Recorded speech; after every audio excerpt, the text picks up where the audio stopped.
Hi everyone, this is Val and I'm back with another one of the little quick and simple videos in my junk journaling on a shoestring series.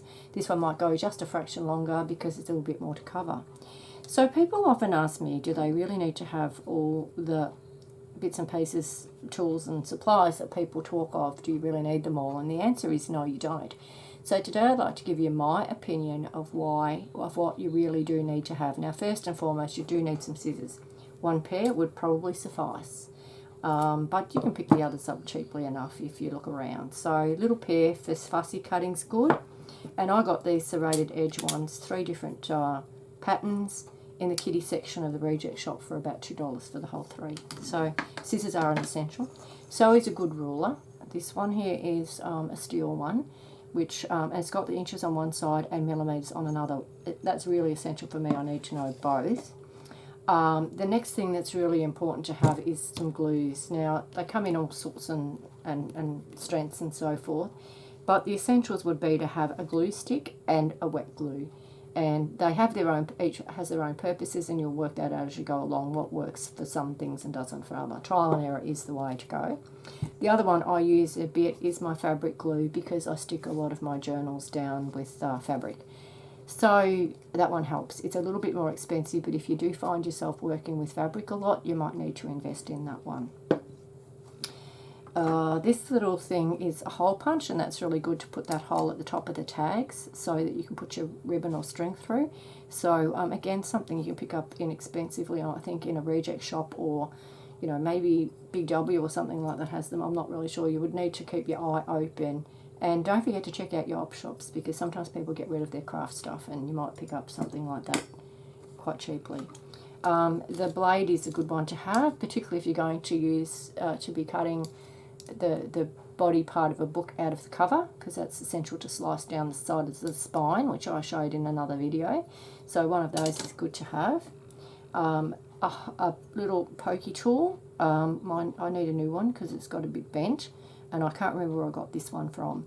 But if you're going to sew your journals into the signatures into the cover, you really need to make holes first to put the needle through. So a pokey tool can be essential for that.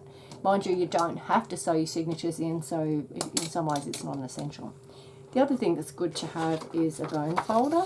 So when you fold your papers, you can get a pretty good fold there, but a bone folder will just give that real crisp finish to it. So that's a good thing to have as well. And again, could be very inexpensive in the reject shop.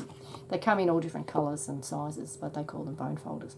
The other thing that's really, I think it's an essential for a junk journaler, and that is to have an ink and a blender. They don't have to be like this one, although this come 2 in a packet, and you get a variety of the little pads on the top, so you can just put different colours on. And then I usually put a piece of Velcro on the bottom and stick the colour that goes with it on the bottom, so you can find them when you need to.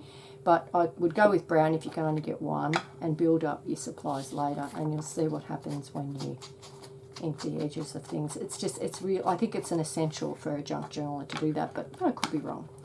The other things that are kind of like maybe not essentials but really nice to have, and again, keep your eye out in the reject shop, because I picked these ones up. I picked up quite a few for $1 each. Now I'd go flowers, butterflies, hearts as your first things to go for if you can only get a few.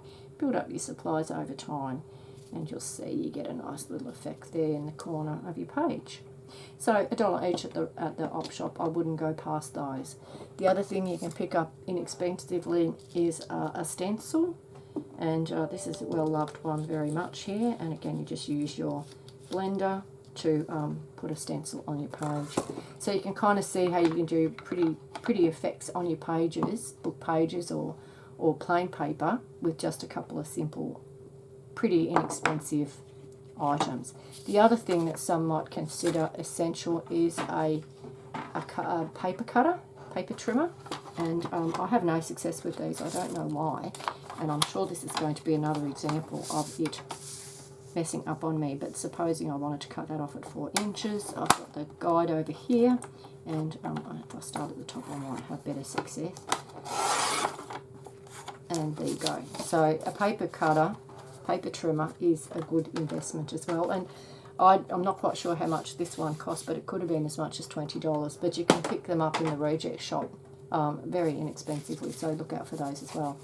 One of the things that you're going to need, and this probably is an essential when you start accumulating stuff for your junk journal, storage. So you have to be able to find stuff when you're looking for it, because there's nothing more frustrating than looking for something and you can't lay your hand on it. So I have picked up a few things. I got this beautiful hat box from the reject shop. I think I paid $2.50 for this, and that's where I store my ribbons and my laces. And it's really handy because I never lose it, because it is so obvious that that's the container that's for. The other thing that I have is shoe boxes, which and this one is for pockets. I have a series of these pockets, tags, blah blah. So, and every time I do just a bit of work and make some ephemera, make some pockets, I put them in there. And then when I'm looking for pockets, that's where I go looking. Boxes. This was my Christmas present, came in this box, so I saved it because that's where I store my envelopes. So some of them are junk, some are just surplus to needs. Keep them in there. When I want to make a quick craft or want to put one in a journal, I've got some there sitting waiting. The other thing junk journalers love to repurpose is our cereal boxes. Sometimes we make covers out of them, and sometimes we repurpose them for storage. So with this one, I'm going to cut it in half, seal up that where I poured the oats out, and then after I've decorated it, cut it in half and decorated it, it'll be 2 boxes similar to this, different shape, to store ephemera. So tags might sit in one. And it's handy when you're working on a journal to have the elements around you. And, you know, if you're like me and end up with a pile and you're sorting through them, to have some better system of organising your bits and pieces. It's a really good idea. So storage is essential. All right, I'm going to leave it there for today, and thank you very much for watching. Have a lovely day.